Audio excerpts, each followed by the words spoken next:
अस्सलामुअलैकुम दोस्तों, आज मैं आपके लिए ईद उल अज़हा के लिए मोस्ट रिक्वेस्टेड वीडियो लेकर आई हूँ। इसके लिए मेरे पास काफ़ी ज़्यादा आप सबकी रिक्वेस्ट आ गई थी कि आप हमें बताएं कि किस तरीके से कुर्बानी के गोश्त को बिना फ्रिज के हम सेव कर सकते हैं कई महीनों के लिए। तो मैं आज आपको ऐसा तरीका बताने वाली हूँ जिसे अगर आप यूज़ करते हैं तो इंशाअल्लाह ताला 5 से 6 महीने तक बिना फ्रिज के आप इस गोश्त को सेव कर सकते हैं। तो ईद उल अज़हा के मौके पर वैसे भी आजकल गर्मी का मौसम है और लाइटें बहुत ज़्यादा जाती हैं, तो फ्रिज में नामुमकिन हो जाता है गोश्त को ज़्यादा दिन तक स्टोर करना।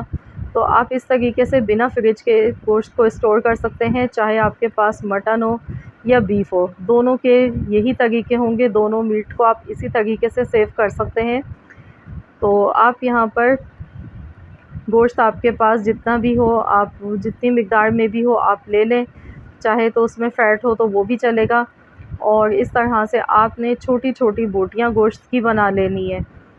इस तरह से आपने काटना है गोश्त को, छोटी-छोटी बोटियाँ साइज़ में आपने बनानी है, बड़े-बड़े पीसेस नहीं आपने बनाने हैं। तो मैंने यहाँ पर आधा किलो गाय का गोश्त लिया है और इस तरह से इसकी मैं कटिंग कर लेती हूँ। इसके बाद हम इसे अच्छी तरह से वॉश कर लेंगे।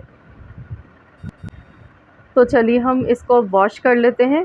तो यहाँ पर देखिए मैंने गोश्त को अच्छी तरह से वॉश कर लिया है और एक कढ़ाई में हमने इसे डाल लिया है। तो अब हम इसमें चर्बी डालेंगे। मैंने यहाँ पर फ़ैट ली है, तकरीबन ये 50 ग्राम है हमारे पास। तो अगर आप यहाँ पर चर्बी का इस्तेमाल नहीं करना चाहते तो आप यहाँ पर घी या ऑयल भी इस्तेमाल कर सकते हैं।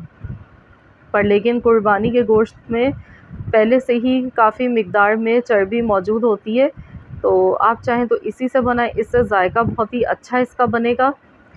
तो मैंने इसमें नमक डाला है, गैस का फ्लेम मैंने ऑन कर दिया है और इसे अच्छी तरह से मिला लेते हैं। तो ये देखिए गोश्त ने अपना इतना सारा पानी रिलीज़ कर दिया है।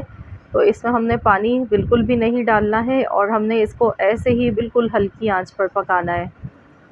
तो शुरू में मैंने तेज़ आंच रखी थी, उसके बाद मैंने गैस का जो फ्लेम है वो बिल्कुल लो कर दिया है। जैसे आप चावल दम पर लगाते हैं, इतनी हल्की आंच होनी चाहिए। तो बिल्कुल हल्की आंच पर इसको पकाएंगे। साथ में इसमें हम लहसुन अदरक का पेस्ट थोड़ा सा डाल देंगे। इससे जो गोश्त की एक स्मेल होती है वो भी ख़त्म हो जाती है और गोश्त का जायका भी बढ़ जाता है। तो इसे भी मिला लेते हैं अच्छी तरह से। तो ये जो मैं तरीका आप सबके साथ शेयर कर रही हूँ, तो ये आप सबको बेहद पसंद आएगा। ज़रूर आपने इस बार ट्राई करके देखना है। तो एंड तक देखिएगा और मैं आपको कुछ ख़ास बातें बताऊंगी इसके बारे में। तो मैंने गैस का फ्लेम बिल्कुल लो कर दिया है और आधे घंटे के लिए इसको मैंने कवर कर दिया है, बिल्कुल हल्की आंच पर।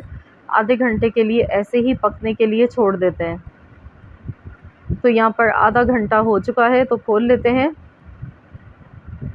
तो ये देखिए इसका जो पानी था वो सारा ड्राई हो चुका है और जो हमने इसमें फ़ैट यूज़ किया था, चर्बी यूज़ की थी, तो देखिए उसमें से घी निकल आया है।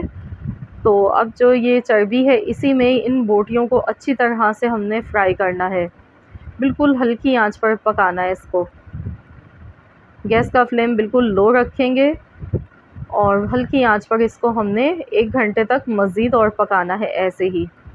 बीच बीच में चम्मच चलाते रहेंगे, हिलाते रहेंगे इसमें, और इसको मैक्सिमम आपने 1 घंटा लाज़मी पकाना है। तो अब हम इसमें एक ऐसी चीज़ भी डालेंगे जिससे गोश्त का जो कलर है वो कई महीनों तक ख़राब भी नहीं होता है और ये गोश्त को महफूज भी रखती है। तो ये है हल्दी पाउडर, आधा चम्मच आपने डालना है। आधा किलो गोश्त के हिसाब से आधा चम्मच काफ़ी है। अगर आप ज़्यादा गोश्त से बना रहे हैं तो फिर आप इसमें ज़्यादा हल्दी इस्तेमाल कीजिएगा।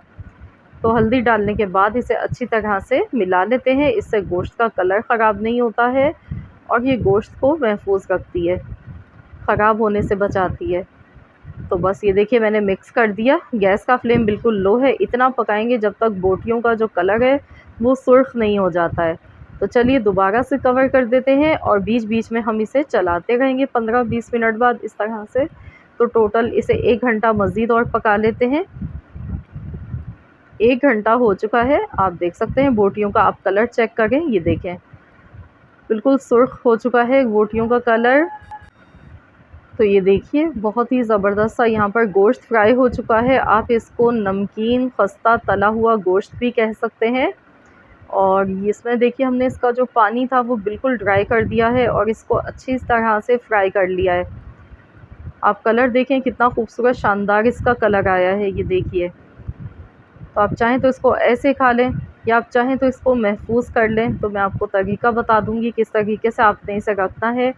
वैसे इसको कुर्बानी के दिनों में तकरीबन सभी घरों में इस तरीके से गोश्त बनाया जाता है। इसे गोश्त की चोरी भी कहते हैं।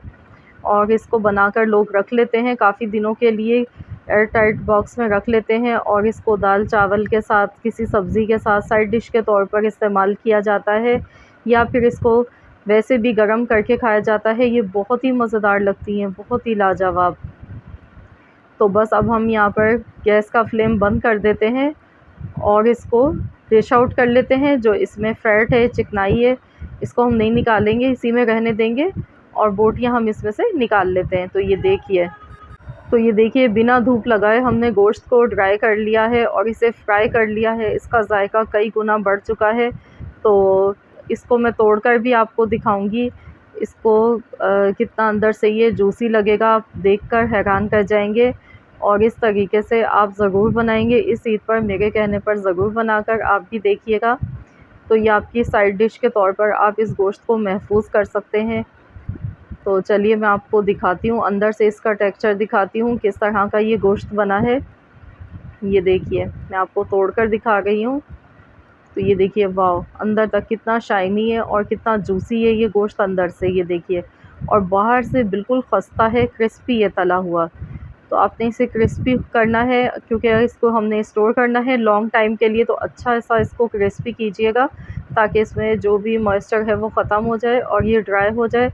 क्योंकि जितना अच्छा ड्राई गोश्त होगा उतना ही ज़्यादा दिन तक आपका चलेगा। आप किसी भी बोतल में डालकर बिना फ्रिज के आप इसको 5 से 6 महीने के लिए रख के खा सकते हैं। और जब आपको खाना हो इसको थोड़ा सा गर्म कर लें तो इस तरीके से खाएं, या फिर आप इसको इसी तरह बनाकर फ़ौरन एंजॉय करें। बहुत मज़ेदार ये बोटियाँ लगती हैं।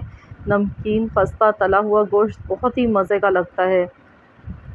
तो फ्रेंड्स, अगर आप सबको मेरी आज की ये वीडियो पसंद आई है तो वीडियो को लाइक ज़रूर कीजिएगा, दोस्तों के साथ शेयर करना मत भूलिएगा। ज़्यादा से ज़्यादा अपने फैमिली मेम्बर्स और दोस्तों के साथ आपने इस रेसिपी को शेयर करना है और अपना फ़ीडबैक मुझे कमेंट्स बॉक्स के ज़रिए ज़रूर दीजिएगा। तो मिलते हैं इंशाअल्लाह ताला नेक्स्ट वीडियो के साथ। जब तक के लिए अल्लाह हाफ़िज़।